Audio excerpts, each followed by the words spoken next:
Hi, I'm Amaya Harris. I'm 20 years old, born and raised in Miami, Florida. And the best piece of advice I've ever learned 20 years on this planet is when you lower your expectations, you seem to be lesser disappointed. Now, I know that sounds vague, but hear me out. How many of you have ever felt disappointed or betrayed and hurt by someone close to you? Family, friend, loved one.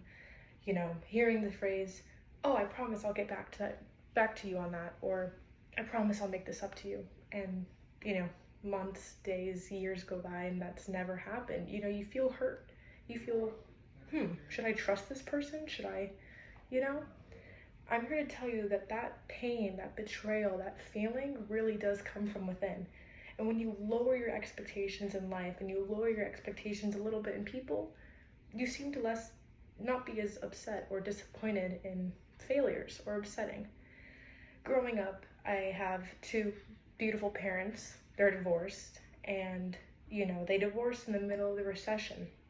2008, 8 years old, me and my two other siblings, going through a divorce, going through a financial thing with my family. I was too young to understand, but I always remembered my parents, both of them individually, whether they were trying to compete or not, was, "Oh, I promise I'll take you and your siblings to Disney," or I'll promise I'll do this for you. And it's been 15 years later and I still have never seen Minnie or Mickey.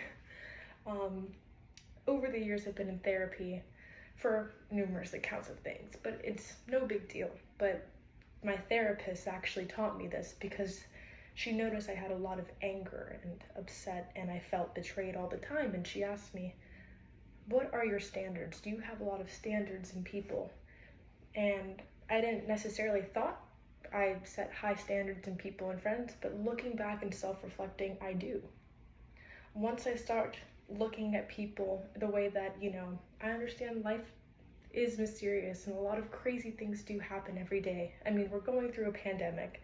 Anything can happen, so once I started to lower my expectations and disappointments and betrayal in people, I really did feel a lot happier.